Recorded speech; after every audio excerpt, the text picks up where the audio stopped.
तो सूरत वाले तो बिजनेस करते हैं, आप एग्जाम के पीछे क्यों पड़ गए? और भी आपने घूम घूम के एग्जाम दिए सारे स्टेट के, इसका क्या लॉजिक है?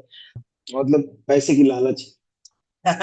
रेलवे में क्यों जाना चाहते हैं लोग? ठीक है। तो आपको क्या लगता है ये रूल क्यों बनाया गया होगा कि होम स्टेट नहीं देना है, होम डिस्ट्रिक्ट नहीं देना है? डियर व्यूअर, आप सभी का स्वागत है। आज हमारे साथ विशाल जी हैं।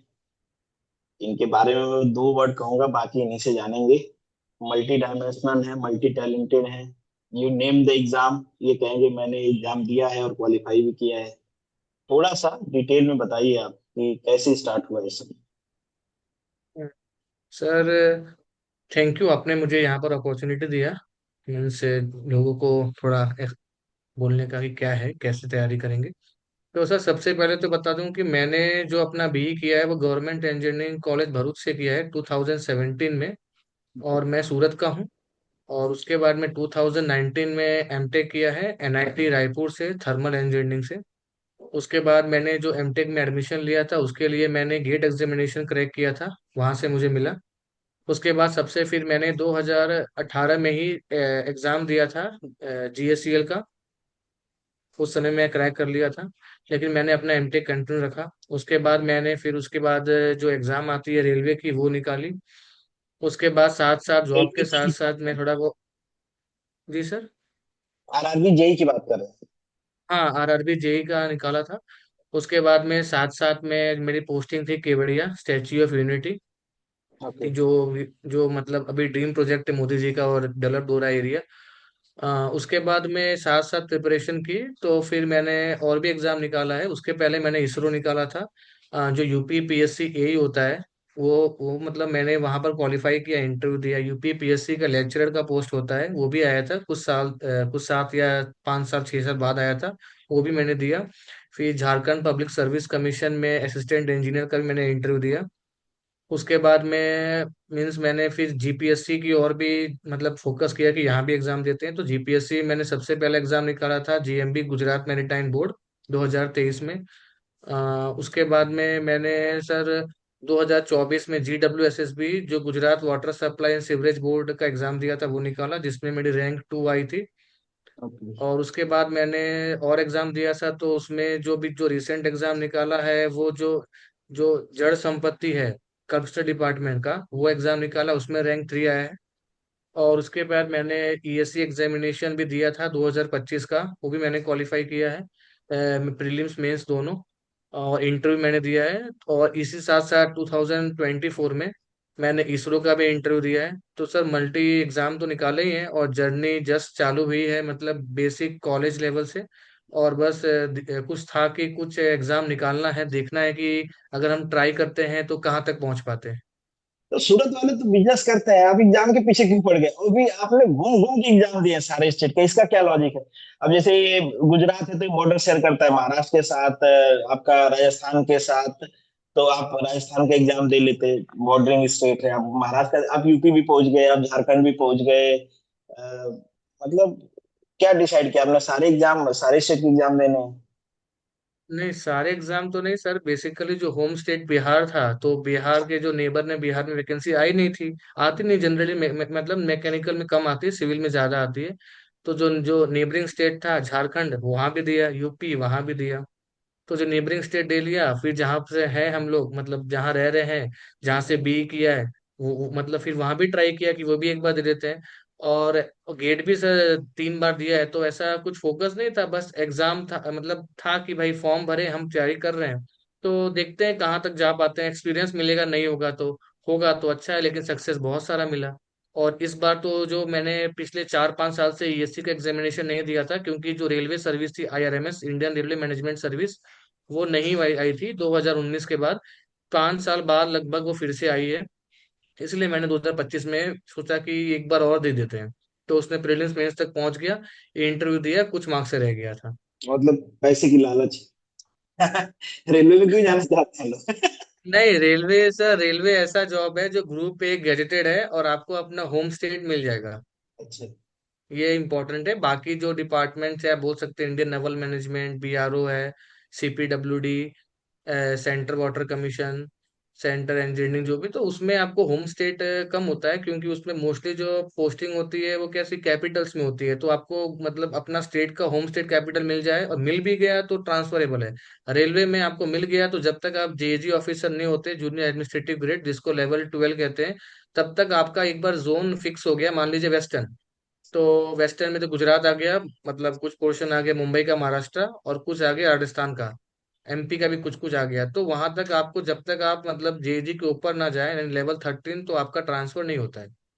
और दूसरा कि स्पाउस कोटा जो है, वो स्पाउस कोटा लगा करके आप आ सकते हैं अपने स्टेट में, और बहुत सारे सीट्स हैं, वैकेंसी ज्यादा हैं, तो रेलवे में आप आ सकते हैं वापस। बाकी में आपको होम स्टेट मतलब मुश्किल है। एक बार साउथ में पोस्टिंग हो गया, वहां पर अगर जैसे आपका मान लीजिए नवल मैनेजमेंट है, तो मोस्टली वो कहाँ है, तो केरला में, कोची में, विशाखापट्टनम में, यहीं पर है, तो आपको होम स्टेट गुजरात नहीं मिल सकता अपना वापस। तो ये थिंकिंग के साथ मैंने और मेरे जैसे और जो ऑलरेडी आईएएस है, उन्होंने फिर से अपियर किया था। सबको अपना होम स्टेट चाहिए सर, अल्टीमेट ये फैक्ट है। ठीक है, तो आपके आपके टाइम आपके अगर पर्सपेक्टिव देखें तो कॉन्ट्राडिक्टरी है, क्योंकि एक एक ये भी हो सकता है कि रेलवे में चेयरमैन जनरली ईएससी वाले बन जाते हैं, बाकी जो सेक्टर है वहां पे तो आईएएस वाले बनते हाँ हैं। रेलवे के मैंने देखे हैं लास्ट कई ईयर के जो चेयरमैन हैं हाँ। वो ईएससी वाले हैं। खैर, पर आपके हिसाब से ये कॉन्ट्राडिक्टरी मैं इसलिए कह रहा हूँ क्योंकि आपको घर पे भी रहना है। झारखंड का भी एग्जाम दिया दिया क्यों आपने? बस ऐसे ही सर रिकॉर्ड बनाने के लिए? पहले सर पहले किसी की भी क्राइटेरिया, मतलब जो प्रायोरिटी क्या होती है कि भाई जॉब अच्छा मिल जाए, अच्छा। उसके बाद मिल जाएगा। जब मुझे अपना होम स्टेट मिल गया है, मतलब गुजरात में अभी है पोस्टिंग, ठीक है, तो मुझे लगा कि अब उसके बाद देख लेते हैं कि अगर यूपीएससी निकल जाता है, उसमें भी अगर आप टॉप में आते हैं, तो आपको प्रेफरेंस 1 2 3 पूछेंगे वो लोग, अपने जोन के बारे में, उसमें डिवीजन होता है, वो नहीं पूछेंगे। जैसे कि वेस्टर्न रेलवे में अहमदाबाद हो गया, वडोदरा हो गया, राजकोट, भावनगर, मुंबई, रतलाम, वो नहीं बोलेंगे, लेकिन आपको जोन सेलेक्ट करने का ऑप्शन आएगा, वो भी रैंक वाइज ही आता है, जो टॉप होगा उसको मिल जाएगा, वो जो भी मांगे, वो कहीं का भी हुआ, कुछ भी मांगे, उससे फर्क नहीं पड़ता है। कंडीशन सिर्फ ये होती है कि जो आपका बर्थ प्लेस का डिस्ट्रिक्ट है, जैसे मेरा सूरत है, तो वहां मुझे पहला पोस्टिंग नहीं मिलेगा। उसके अलावा जो वेस्टर्न रेलवे वेस्टर्न जोन में जितने भी है, वहां पोस्टिंग मिल जाएगा।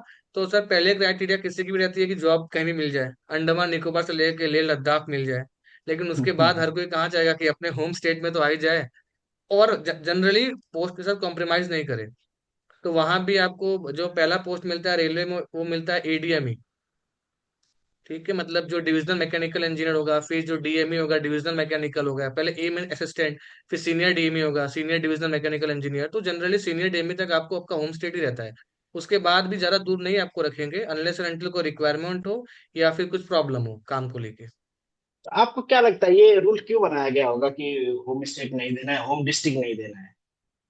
होम डिस्ट्रिक्ट सर ये इसलिए बनाया गया होगा कि होम डिस्ट्रिक्ट से आप फैमिलियर है, वहां पर क्या है, आपका पहचान है, आप लोगों का नेटवर्क में रहते हैं, तो आप कुछ पावर का मिसयूज करके कुछ गलत काम ना करें, जो कि रेलवे के लिए फायदेमंद ना हो, ये भी तो सिस्टम हो के लिए सकता है कि फायदेमंद ना हो। आपके आपकी कनेक्टिविटी अच्छा है, नेटवर्क अच्छा है, तो आप अच्छा काम कर पाए, लोगों की नीड को आप समझते हैं, लोगों के रिक्वायरमेंट को आप समझते हैं, तो आप अच्छा काम भी कर सकते हैं।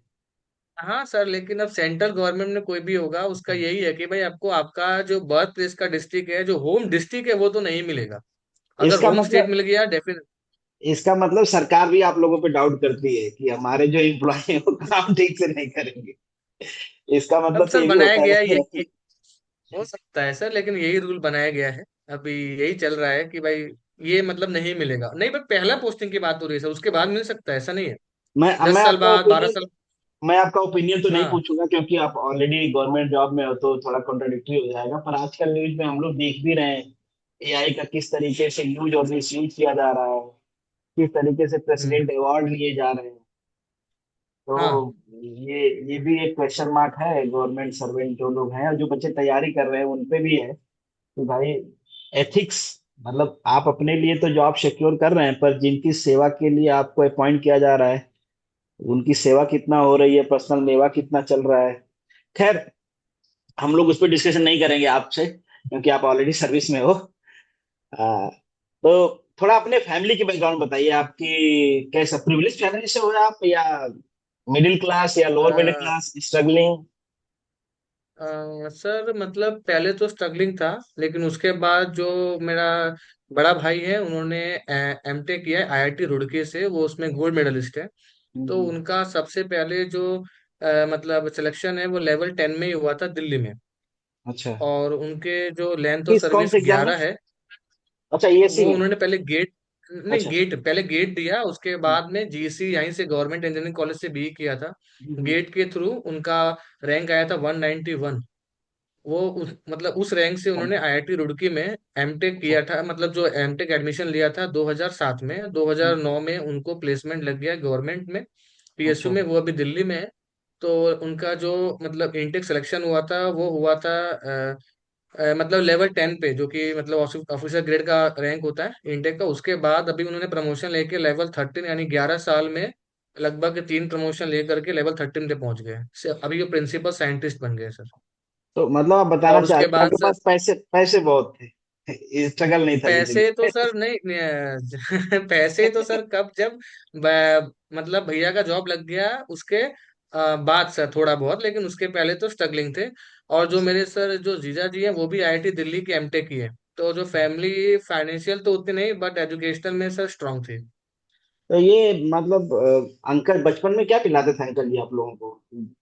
मतलब वो वो आता है कोई दिमाग बढ़ाने के लिए बादाम या नहीं समथिंग? सर, वो सर फैमिली की जो परिस्थिति है उसको देख के आपको मोटिवेशन रहता है कि कुछ मतलब आम तो नहीं करना है, कुछ खास करना है। तो चलिए यही हाँ। बता दीजिए, क्या क्या दो तीन चीजें थी अगर आप बता सकते हैं जो आपको मोटिवेट करती थी कि नहीं यार कुछ तो करना है जिंदगी में? क्या वो पिन पॉइंट थे आपके, किसके एक को थोड़ा सा ऐड ऑन कर? और किसके लिए खास करना था? जनरली आदमी होता है ना, उसके दिमाग में कहीं तो बैकअप माइंड रहता है कि मुझे प्रूव करना है, पर दिमाग में ये भी रहता है किसके लिए प्रूव करना है। कोई अपने माँ बाप को अच्छा दिखाना चाहता है कि देखो आपका बेटा काबिल है, कोई समाज को दिखाना चाहता है, कोई मतलब प्रियांशी को कोई लव मैरिज का इशू हो तो उसको दिखाना चाहता है, मतलब कुछ भी होता है। आपके लिए क्या था? सर मेरे लिए जो सबसे पहले मैंने बताया, जो जो बड़े भाई हैं वो आईआईटी में चले गए थे, तो उन्होंने यही मुझे बताया था कि कहीं भी जो हेल्प होगी वो मैं करूंगा, पर मैं कभी आपके लिए डोनेशन नहीं दूंगा, कुछ नहीं करूंगा। और मुझे मोटिवेट करते ही थे कि कुछ बड़ा करना है और करते रहना है। अगर एक दो एग्जाम में सिलेक्शन नहीं भी हुआ, जैसे फर्स्ट टाइम गेट में उतना स्कोर नहीं आया था कि हमको पीएसयू मिल जाए, तो भी मतलब मोटिवेट करते रहते थे कि नहीं आज नहीं तो कल आपका होगा ही। तो वो सर एक बेंचमार्क जैसे थे कि, और वो ऑलरेडी इतने सारे अवार्ड ले चुके हैं, ऑलरेडी सक्सेसफुल है, तो उनको देख के मोटिवेशन आता ही था क्योंकि वो घर के मेंबर है। तो वो उनके मोटिवेशन से हमेशा थोड़ा एक पुशबैक मिलता था कि नहीं ये एग्जाम अगर हमें कुछ नंबर से रह भी गए तो नेक्स्ट एग्जाम देते हैं। और एग्जाम एग्जाम देते देते सर 6-7 अच्छा एग्जाम ये क्वालिफाई हो गया। सही बताओ, अब मोटिवेशन था कि डर था कि अगर एग्जाम नहीं हुआ तो भाई पीट देगा? अरे ऐसा नहीं है सर, लेकिन मतलब आप दोनों बोल सकते हैं कि डर भी है तो मोटिवेशन भी है। जब आपका घर का मेंबर इतना सक्सेसफुल है, आईआईटी से है, प्रिंसिपल साइंटिस्ट तक है, सेंट्रल गवर्नमेंट में है, level 13 at the age of 40 है, तो सर थोड़ा सा मोटिवेशन भी रहेगा, डर भी रहेगा। पिताजी कैसे हैं आपके? स्ट्रिक्ट हैं, रिजिड हैं, सॉफ्ट हैं? नहीं सर, वो एकदम नॉर्मल है। वो मतलब जितना हो उतना पढ़ना है, नहीं हुआ कोई बात नहीं, हुआ तो भी कोई बात नहीं, मतलब ऐसा कुछ स्ट्रिक्टनेस नहीं है। नहीं हुआ तो भी चलेगा, आपने कोशिश किया कोई बात नहीं। और लेकिन भाई मम्मी साहब? है तो मम्मी अच्छा, मम्मी थोड़ा मम्मी मोटिवेट रिजिड। करके नहीं होना चाहिए, हाँ वो थोड़ा है कि नहीं कुछ करना है, ऐसे नहीं हुआ तो फिर देना है। पापा चलेगा, जैसा है कोई बात नहीं, जो है उसमें खुश है। और रिजल्ट आता था तो सबसे पहले आप किसको बताते थे? भैया को सर। भैया को? मतलब आपको भाई हाँ। साहब को प्लीज करना था कि देखो भैया हम भी हैं, मतलब ऐसा मत सोचना कि आप ही की हो, हम भी लाइन में हैं आपके नहीं सर, आगे। अच्छा, वो आप मतलब आपने मतलब मुझे लगता है रिकॉर्ड इसलिए बनाए कि आप अपने भाई साहब को टच करना चाहते थे, उनके बेंचमार्क को क्रॉस करना चाहते थे। अब जो आने वाले बच्चे हैं, आपके बच्चे, आपके भाई साहब के बच्चे, वो अपने चाचा के रिकॉर्ड को या अपने पिताजी को रिकॉर्ड को तोड़े। नहीं सर, रिकॉर्ड तो उनका वो है, पर रिकॉर्ड नहीं एक कि भाई सर ऐसा हो गया है, गवर्नमेंट एग्जाम अगर आपने कोई भी बी की एमटेक किया है, गवर्नमेंट एग्जाम आप एक दो क्वालिफाई नहीं करे तो एक तरह का आपके डिग्री पे नॉलेज पे मुहर नहीं लगता। हाँ, ये ये बात प्रैक्टिकल आपने भी सही, थोड़ा इंडिया चल में रहा तो नहीं, हाँ इंडिया है में तो इंडिया में सर। आपके डिग्री नॉलेज पे मुहर तभी लगेगा जब आप मतलब गवर्नमेंट एग्जाम निकालेंगे, स्पेशली टॉप मार्क की कोई भी एग्जाम हो, डिग्री को तो तो छोड़ो, आपको आपके माना जाएगा कि टैलेंट हाँ। पे है, कह लीजिए इन शॉर्ट। हाँ। हाँ, टैलेंट पे कि हाँ इन्होंने इंजीनियरिंग किया है, सिर्फ नाम भर का नहीं किया है। ये बात तो तो आपने। वो एक, हाँ मतलब वो एक था कि कुछ भी निकल जाए, एक एग्जाम तो निकले, पर निकला तो सब टॉप में निकला। बढ़िया। मैनी मैनी कौन, आपके भाई साहब का नाम क्या है? नाम नहीं बताया आपने। ब्रिजेश सिंह सर। ब्रिजेश अच्छा। सिंह एनसीसी बीएम कंपनी का ओके नाम है। Okay okay okay. तो अब इतने सारे एग्जाम्स आपने निकाले हैं, तो कुछ ऐसा रहता है क्या पढ़ने में कि कुछ बहुत प्लानिंग की जरूरत पड़ती हो कि ये पढ़ना है, ये छोड़ना है, इतने घंटे पढ़ना है? मतलब कोई की पॉइंट जो बच्चों को फॉलो करना ही चाहिए, या सबके ऊपर वो जनरलाइज है, सबके ऊपर ये लागू होता है, ये करना ही पड़ेगा सबको? स्ट्रेटेजी में भी डिफरेंट, पर ये तो करना पड़ेगा, basic need. Sir basic need ये है कि पेपर पीवाईक्यू जो है, प्रीवियस ईयर क्वेश्चन पेपर, उसको एनालाइज कर लीजिए। और उसके बाद में अपना स्ट्रांग एरिया वीक एरिया आपको मालूम पड़ जाएगा, कौन से पोर्शन से क्वेश्चन किस एग्जाम ओरिएंटेड ज्यादा आ रहा है। जैसे मैंने तो सारे एग्जाम दिए, ईसो, प्रिंसिपल, आईटीआई, एई का। तो और भी एग्जाम दिए, ईएससी, गेट। तो हर एग्जाम का रिक्वायरमेंट जो है थोड़ा अलग है। उसके हिसाब से आप देखिए कि इसमें न्यूमेरिकल अप्रोच ज्यादा है, थ्योरेटिकल अप्रोच ज्यादा है। ठीक है, कुछ जैसे एग्जाम हो गए गेट और आपका हो गया स्पेसिफिक है, ईएससी हो गया, प्रीलिम्स की बात कर रहा हूँ, उसमें आपको टेस्ट सीरीज की जरूरत है ज्यादा। क्योंकि उसमें क्वेश्चन लेंदी आएंगे, न्यूमेरिकल आएंगे, तो चांसेस है कि जो है आपके सिली मिस्टेक हो करके आंसर गलत आ जाए। ठीक है, उसके बाद सर एक बार आपने सब एनालिसिस कर लिया और आपने पहले तैयारी किया हुआ है, तो आपको फॉर्मूला रिवीजन ये करना पड़ेगा। तो उसके लिए शॉर्ट नोट आपके खुद के होने चाहिए, किसी और के नहीं, हैंड रिटन। उसके बाद आप जब भी जो एग्जाम देंगे उसमें आपने अच्छा, कुछ ये नया मैं सीखा, आपको कुछ थोड़ा टेस्ट थोड़ा सा सीरीज रोक रहा हूँ एड आपको। ऑन। बहुत बहुत सारे जब हाँ मैं इंटरव्यू करता हूँ ना, तो बच्चे मुझे यही मैसेज करते हैं कि नाम लेके, जैसे आपका इंटरव्यू आएगा तो बच्चे कहेंगे सर विशाल सर का नोट तो मांग के दे दीजिए ना। थोड़ा सा भी बताइएगा, पिन पॉइंट करिएगा कि अपने नोट्स क्यों होने चाहिए, दूसरे का नोट्स काम क्यों नहीं आएगा, या कम सर काम आएगा? शॉर्ट नोट का, हाँ शॉर्ट नोट का काम है कि आपने जैसे कि कोई फॉर्मूला लिखा है, मानिए स्पेसिफिक स्पेसिफिक स्पीड का ले लीजिए, कुछ भी एन क्यू भी। तो कभी कभी क्या है, आपने किसी और बुक से पढ़ा है, किसी और रेफरेंस बुक से पढ़ा है, कहीं और से पढ़ा है, तो आपने उसमें रो क्यू क्यू मतलब कुछ भी जो लिखा है शॉर्ट में, उसका मतलब क्या है वो नहीं लिखा है, म्यू हो गया ये। तो अपने नोट्स में आपने उसको कॉम्पैक्ट 10 12 15 पेज का बना के रखा है, तो आपको पता है किसको कहाँ इंटरलिंक किया है। दूसरा जो पढ़ेगा उसको पहले समझ में नहीं आएगा कि यार ये डॉट माइनस क्यों लगा है यहाँ पर, ये इनवर्स, कुछ फॉर्मूला का तरीका अलग होता है लिखने का, नोटेशन अलग होते हैं, ठीक है, जिसको एब्रीविएशन कहते हैं। तो वो शॉर्ट नोट में तो आप सब लिखेंगे नहीं कि भाई N equals to RPM, Q equal to discharge, H equal to manometric height, वो तो लिखने वाले नहीं है। खुद के नोट्स में आपको पता है कि मैंने क्या लिखा हुआ है। ठीक है, और नोट्स जो शॉर्ट नोट का काम क्या होता है कि कल परसों एग्जाम मानिए 2 दिन बाद, तो मुझे शॉर्ट नोट ही पढ़ने हैं। अब मैं उसमें पूरा, मैंने शॉर्ट नोट पढ़े हैं तो मैं उसमें कर लूंगा। अब मुझे उसको मतलब पूरा फिर से पढ़ना पड़े तो पॉसिबल नहीं है। और अगर शॉर्ट नोट है, फॉर्मूला बेसिस है, मेरा मेंस है, प्रीलिम्स है, तो मेरा एग्जाम निकल जाएगा। और थियरी में तो आपको ऑप्शंस आएंगे, तो उसमें अगर आपने पहले भी पढ़ा है तो आपको रिकल हो जाएगा। फॉर्मूला जो है वो इंपॉर्टेंट है, क्योंकि न्यूमेरिकल ज्यादा आ रहा है। कोई भी आप एग्जाम लेंगे तो आप पैटर्न जीपीएससी का न्यूमेरिकल ओरिएंटेड, आरटीओ गया, डी गया, उसमें ज्यादा न्यूमेरिकल ओरिएंटेड क्वेश्चन आने लगे अब ज्यादा हाई लेवल के। तो उसमें खुद का नोट्स रहेगा तो ही बेटर अंडरस्टैंडिंग होगा। दूसरे के नोट्स को आप समझ नहीं पाएंगे कि उसने कहाँ से डेटा लिखा है, आपको नहीं लगेगा कि ये गलत तो नहीं, ऑथेंटिसिटी तो कुछ गलत मिस्टेक तो नहीं हो गया। खुद के नोट्स ही प्रेफर करने चाहिए। थोड़ा टाइम लगेगा पर ओवरऑल आपको लॉन्ग ड्यूरेशन में वही बेनिफिट देगा। हाँ, मुझे लगता है कि याद भी आता है जब आप पढ़ते हो ना खुद के नोट्स, याद भी तो आएगा। याद आता है कि आपने कहाँ से लिया था, क्या क्या भूल रहा था जिसको आपने लिखा है। तो थोड़ी हाँ बैक मेमोरी में भी चले जाते हैं हम पढ़ते पढ़ते, तो पुरानी चीजें याद भी आती है। ठीक, डन। हाँ और मान लीजिए अभी ये जो बच्चे जीपीएससी के हैं, तैयारी कर रहे हैं, आपने जीपीएससी के काफी एग्जाम दिए हैं, तो कोई स्पेसिफिक गाइडलाइन आप देना चाहो जीपीएससी पॉइंट ऑफ व्यू से कि जीपीएससी की क्या रिक्वायरमेंट है? और कोई बुक का नाम भी लेना चाहो तो आप ले सकते हो, या बच्चों को जीपीएससी की तैयारी करने के लिए आप कुछ स्पेसिफिक टाइम भी बता सकते हो। भाई जीपीएससी की तैयारी करना है, वैसे तो हर किसी के लिए अलग होता है, पर हर सिलेबस का एक टाइमलाइन तो होता है कि आप एवरेज हो या फिर एवरेज से थोड़ा ऊपर हो तो 10 घंटे, 12 घंटे, 20 घंटे में ये सब्जेक्ट पढ़ सकते हो। तो आपको लगता है, बहुत सारे बच्चे मुझसे ही पूछते हैं कि सर ये एग्जाम आने वाला है, अभी मैं शुरू करने वाला हूँ, तो मुझे कितना टाइम लग जाएगा, कितना टाइम में कंप्लीट हो जाएगा सिलेबस, करना चाहिए नहीं करना चाहिए? आपका क्या ओपिनियन है, क्या राय है इस सर, उसमें घंटे तो मतलब इतना डिपेंड नहीं करता है, लेकिन आपको सिलेबस देख करके जो टॉपिक न्यू ऐड ऑन हुआ, जैसे इलेक्ट्रिकल हो गया, इलेक्ट्रॉनिक्स अगर हो गया, एस्टिमेट ड्राइंग, ऐसा कुछ भी नया टॉपिक है ना, रिन्यूएबल एनर्जी, जो कि जनरली सिलेबस में ना नहीं होता है, तो आपको सबसे पहले उसको कवर करना है। उसको कवर हो जाए, उसके बाद जब एग्जाम नजदीक आएगा उसके बाद आपको अपने कोर का रिवीजन करना है, पहले जो न्यू टॉपिक है उसको करना है। और जीपीएससी पॉइंट ऑफ व्यू से जो आपने बोला, उसमें प्रीलिम्स के बाद में इंटरव्यू का वेटेज से 50% है। तो 50% वेटेज में इंटरव्यू का रोल बढ़ जाता है।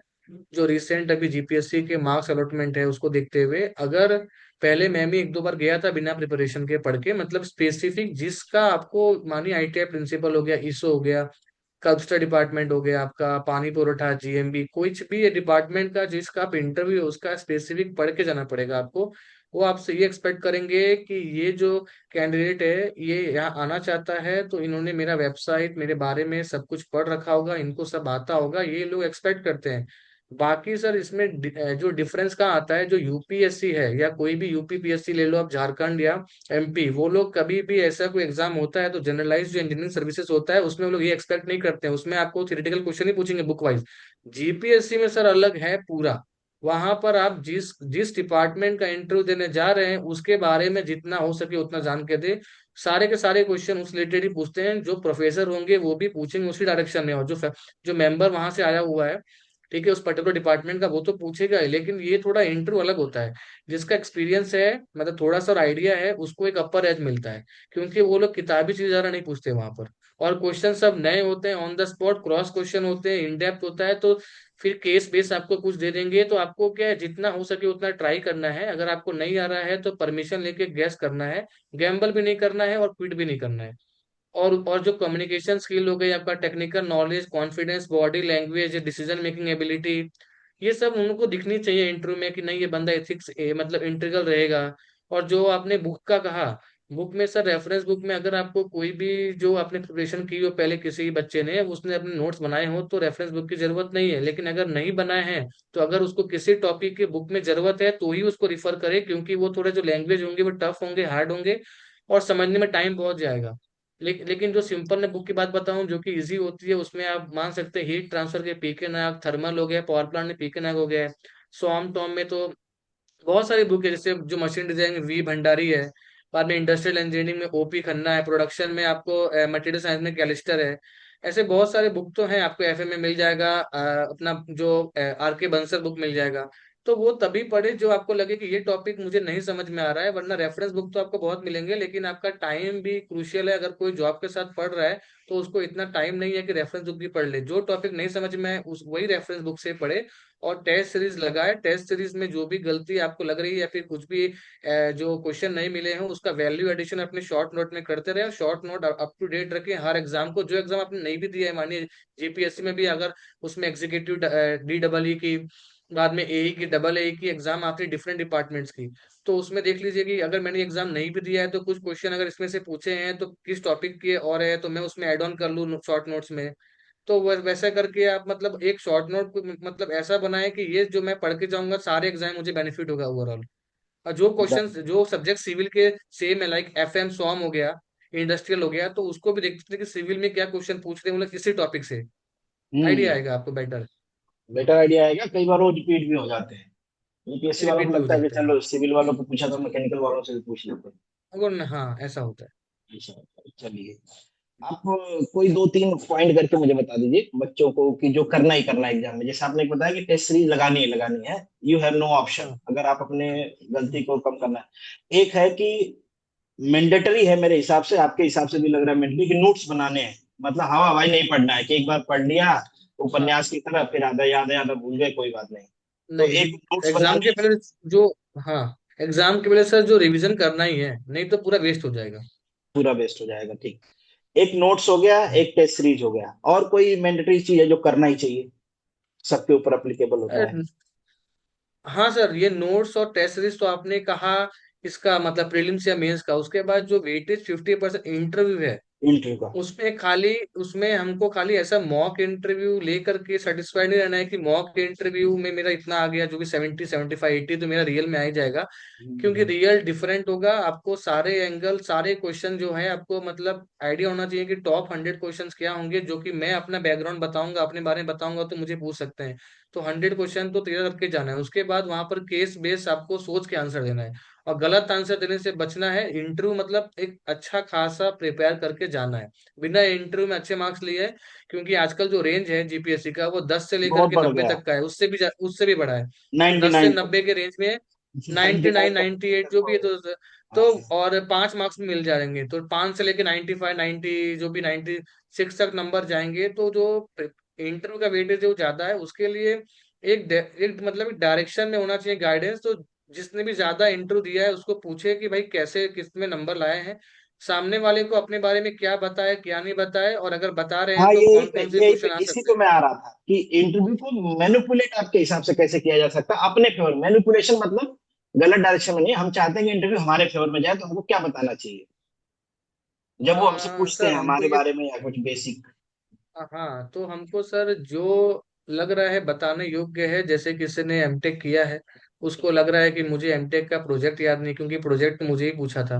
तुरंत ही वो लोग क्रॉस क्वेश्चन बहुत फास्ट करते हैं। जैसे आपने एमटेक थरना बोला तो फटाफट सीजीपीए, ईयर, टॉपिक का नाम, प्रोजेक्ट का क्या किया, डिटेल, कौन सा रेफरेंस पेपर लिखा, कौन सा बुक, इतने क्रॉस क्वेश्चन आपको फटाफट करेंगे ना। तो उसमें ये होता है कि अगर आप झूठ बोल रहे हो, कोई भी चीज, एमटेक एग्जाम्पल लिया है मैंने, या कोई भी जॉब का कुछ भी आपको लगे, तो वहां पर आप फंस गए तो नंबर गए आपके।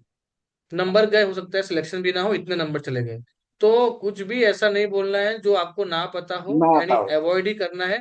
और कभी कभी ऐसा है कि कुछ छुपाना है तो आप छुपा लो, पर ज्यादा मत दिखाओ। अगर आप कम दिखाओगे तो कोई बात नहीं, क्योंकि आपको उतना आता था, आपने कुछ नहीं दिखाया। लेकिन अगर ज्यादा दिखा दिया उन्होंने, क्योंकि वो फायरिंग करते हैं बहुत ज्यादा बॉम्बार्डमेंट की, और 4 मेंबर होते हैं तो एक पूछ रहा है फिर दूसरा पूछ देगा। और इतने फटाफट अगर तुरंत आपको, अगर आपके आपके प्रोजेक्ट के बारे में या कोई भी, जैसे आपने बोल दिया कि सर ने पढ़ाता हूँ एग्जाम्पल, तो वो फटाफट आपको 3 देंगे सब्जेक्ट को, बोलेंगे कि हर सब्जेक्ट के मेरे को 2 रेफरेंस बुक बताओ। और आप पढ़ा रहे हो किसी को तो आपको आना चाहिए। फिर आप नहीं बता पाए, फिर आप कुछ एक स्पेसिफिक आपको पूछ दिया कि आप अगर रिन्यूएबल में मतलब काम करते हैं तो रिन्यूएबल के बारे में पूछ दिया, वो आपको नहीं आ पाया। आपने रिन्यूएबल एनर्जी कितने कंट्रीब्यूशन है इंडिया में पावर डेवलपमेंट में, वो नहीं आ पाया। तो फटाफट जो है, मतलब कि किसी ने एनवायरमेंट से किया है तो सॉलिड वेस्ट जो मैनेजमेंट टेक्निक है वो पूछ दिया।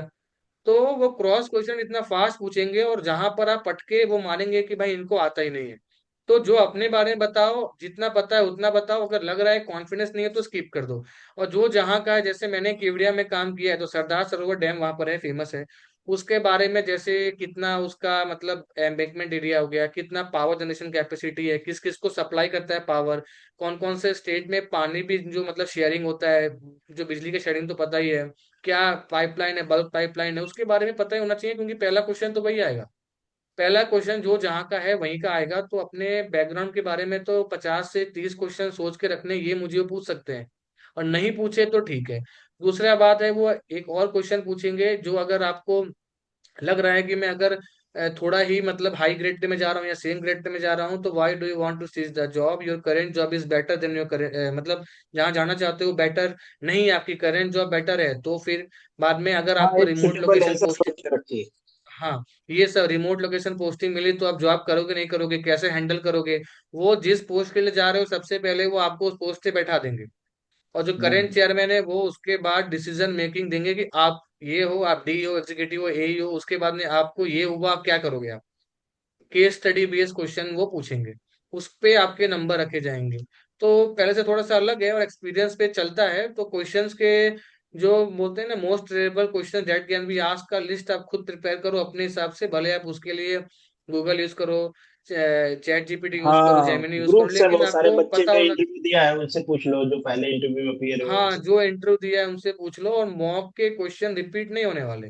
ये सबको समझना है। लोग बोलते हैं मैंने 4 मॉक दिया, 3 मॉक दिया, ठीक है, लेकिन मॉक के क्वेश्चन रिपीट नहीं होंगे, वो सिर्फ मॉक के कॉन्फिडेंस क्वेश्चन के क्यों लिए है। रिपीट होंगे? बहुत बेसिक सी बात है, मॉक हाँ, बस इसलिए दिया जाता है हाँ, ताकि आप फेमिलियर हो पाओ कैसे बोल। फैमिलियर हो पाओ क्यों तो। हाँ वही तो, वो मॉक देने से ऐसा नहीं है कि मेरे मॉक में इतने आ गए तो मेरे मॉक में आ जाते हैं। कुछ जो मॉक देना है वो भी आपको ये देना है कि जिस डिपार्टमेंट में आप जा रहे हो उसका एक आदमी तो मॉक में होना ही चाहिए, या फिर उसको आइडिया होना चाहिए, उसने पहले इंटरव्यू दिया है। ठीक है। और बेटर ये होता है कि जो इंटरव्यू दे रहा है करंटली जीपीएससी का अलग अलग एग्जाम का, उससे अगर आप ज्यादा गाइडेंस लो मॉक में, या फिर जैसे भी गाइडेंस लो फोन पे, वो ज्यादा है। अगर आप कोई ऐसे जो कि रिटायर हो चुके हैं, मानिए चीफ इंजीनियर भी हैं, लेकिन उनको जीपीएससी क्या पूछेगा, उसका कम आइडिया है कंपेयर टू जो करंटली दे रहा है, तो उससे ज्यादा फैमिलियर रहे। और वो सिर्फ एक मतलब कॉन्फिडेंस के लिए, क्वेश्चन रिपीट होंगे नहीं। तो बस आपको वो बता पाएंगे कहाँ कहाँ इंप्रूव करना है। अब यूपीएससी में क्या होता है सर, बैठने का तरीका, बोलने का तरीका, सब कुछ आपने क्या पहना, ये जरा डिपेंड करता है। जीपीएससी में वो उतना डिपेंड नहीं करता है, आपके क्वेश्चन जो है क्वालिटी ऑफ आंसर पे मार्क्स मिलेंगे। थोड़ा आपने मतलब कपड़े ऊपर नीचे पहने हैं तो भी उनको जरा फर्क नहीं पड़ता, अपीयरेंस का कुछ नंबर नहीं मिलता। ठीक है, लेकिन जान वहां पर आपको पड़ेगा, तो एग्जाम ओरिएंटेड है कि पीएसयू में जाते हैं आप इंटरव्यू देने, तो वहां ये अप्रोच देखना है कि मैं ढंग से पहनूं, ढंग से बोलूं। ठीक है, जीपीएससी का इंटरव्यू मोस्टली गुजराती में होगा, वहाँ इंग्लिश में होगा, तो थोड़ा सा कौन कौन सा जा रहा है, मतलब कहाँ इंटरव्यू, उसके हिसाब से आपको करना पड़ेगा तैयारी। होपफुली कि हमने काफी सारे पॉइंट पे डिस्कशन कर लिया है, अब इंटरव्यू हमारे एंड के साइड में है, तो Vishal ji thank you so much. Further अगर कोई गाइडेंस की आपकी जरूरत होगी बच्चों को, तो हम्म, मैं भी आपको कनेक्ट करूंगा। Thank you so much.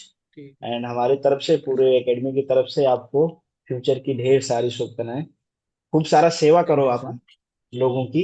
जी जो सर। पावर मिले, थैंक जो यू। अथॉरिटी मिले, उसमें ये हाँ लोग कहें कि यार ये इंजीनियर या फिर जो भी आपको पोजीशन मिले, यहाँ आया था, बदलाव करके गया, लोग याद करें आपको पॉजिटिव नोट्स पे। हमारी तरफ से आपको ढेर हाँ। सारी शुभकामनाएं। Thank you sir, thank you.